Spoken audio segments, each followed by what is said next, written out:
Welcome to Chapter 2. In this chapter, we will cover 4 ideas. First, we will list the main principles of nonverbal messaging. Second, we will distinguish between digital and analog messages. Third, we will describe how humans process messages. Fourth, we will explain how nonverbal communication is innate. Let's begin. There is some nonverbal component in every single interaction between humans, regardless of how that interaction occurs. According to the receiver-based perspective of communication, the behaviors of everyday life that are unintended also have some communicative value. This agrees with the maxim, quote, "One cannot not communicate," unquote. In other words, other people constantly ascribe meaning to the behaviors and characteristics we exhibit throughout our life.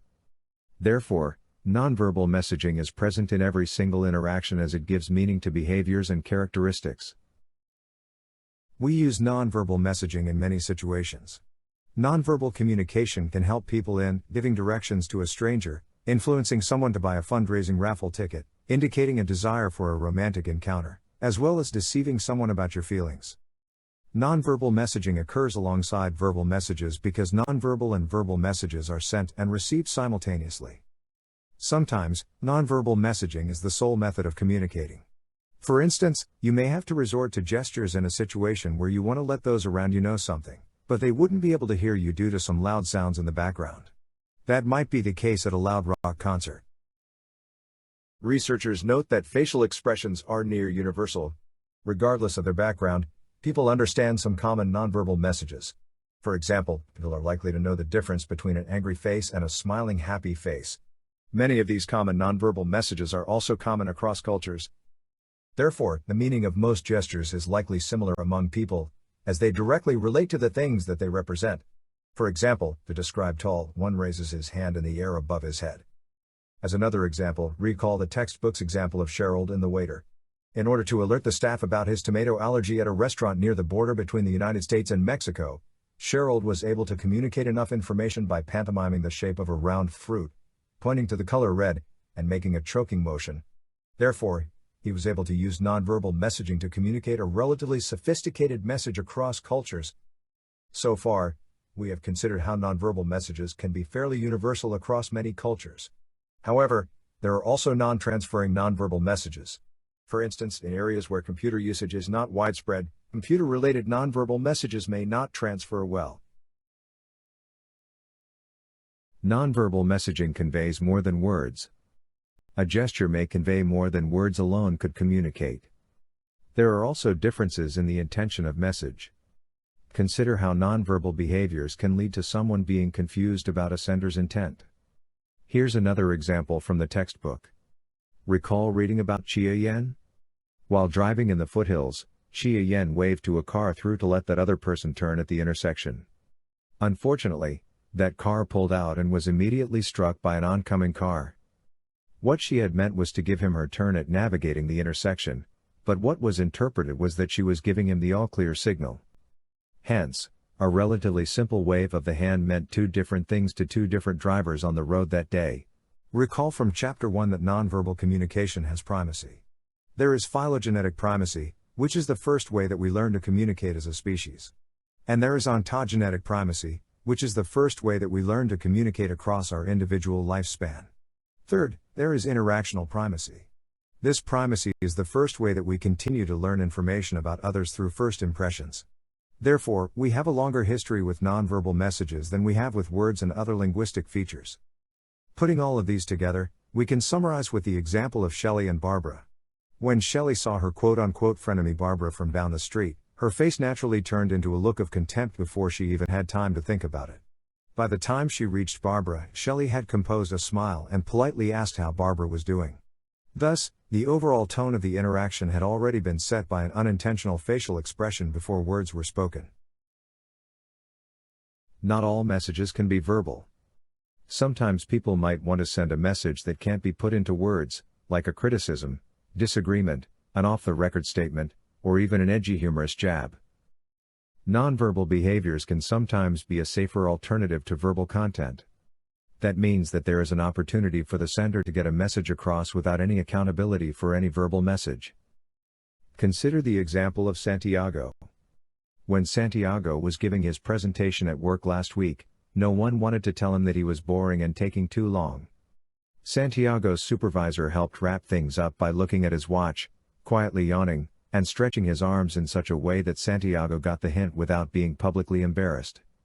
Later that evening, Santiago put on his favorite silk shirt and was immediately confronted by his wife Stacia, who blocked his path, raised her eyebrows at the shirt, and handed him a conservative polo.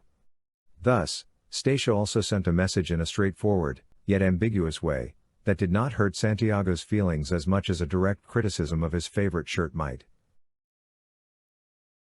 Due to the primacy of nonverbal communication, or the possibility of an off-the-record information, people tend to trust nonverbal messages over verbal messages.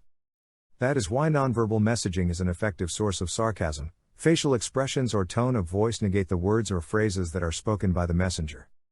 Let's revisit the example of Ken and Miles. Miles loves to tease Ken about his family and their strange mannerisms. Miles observes that he has a smile on his face, a soft casual tone to his voice, and kept good eye contact, and so is confident that Ken means the exact opposite of what he said when he jokes. Therefore, if Miles accepted Ken's verbal message rather than his nonverbal behaviors, it would have been uncomfortable. What is digital representation? It refers to the components of the message that have an arbitrary relationship to the thing that is being signified. For example, assigned by cultural experience, a concept is represented by a specific set of letters put together to form a word. In comparison, analog representation refers to a direct link between the message and the thing being signified. Analog representations use signs that inherently relate to or imply the object of discussion. Next, let's consider the categorization of verbal and nonverbal messages. Verbal messages consist of a string of symbolic letters or sounds that have come to represent a specific concept. They are considered to be digital representations. In contrast, nonverbal messages do not need a cultural background to gain a solid impression. Thus, they are often described as analog representations. We have discussed how humans process messages in Chapter 1. But we will have a quick review of the key terms of that process. In message processing, we know that human interaction involves the combination of encoding and decoding of messages. During encoding, we construct a message to send. We will be thinking about how best to produce a message in order to reach the audience. During decoding, we seek to understand or act upon the verbal or nonverbal messages received. According to research on nonverbal messages, we know that nonverbal messages are much more than just an added bonus to verbal messages. Is message processing only about encoding and decoding? Well, there is more we should know. During the attention stage, rather than just seeing or hearing messages that are being sent, one must listen and observe while engaging with another person. We also must screen out distractions. One needs to intentionally give attention to a communicator so that they can receive verbal or nonverbal messages. It is therefore understandable that message processing requires a great deal of mental energy. In general, women are more likely to give attention during message processing. The sex difference regarding attention in message processing may contribute to better understanding of nuance in communication. Finally, nonverbal communication is quite effective to re-engage an audience. To an audience that loses interest quickly, nonverbal communication is quite engaging, with people using gestures, vocal variety, direct eye contact, and kinesic movements. In the comprehension stage, a listener attempts to understand the verbal or nonverbal messages, rather than just hear or see them. However, the listener does not critically engage them. Dialogic comprehension can emerge from an active process of paying attention to one another's verbal and nonverbal messaging. While attending to the nonverbal displays of one another, both parties co-construct shared meaning and understand each other's thoughts and feelings through conversation and dialogue. Empathic comprehension can also emerge from active attention, in which partners develop an understanding of one another, and attempt to use all available information, to assist in adopting the perspective of one's conversational partner and interpreting the world through that perspective. Analytic comprehension is a form of active comprehension in which one party seeks to analyze and/or critique the message, and the implications of a communication interaction, in order to determine the truth or veracity of the verbal and nonverbal messages. The memory stage focuses on our ability to recall information about an interaction, not only the content, but also the context of the interaction.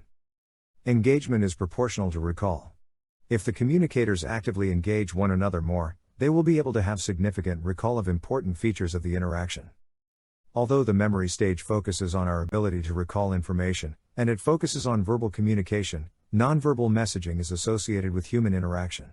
It is among our earliest and most primal communication skills. Last, let us consider how nonverbal communication is innate.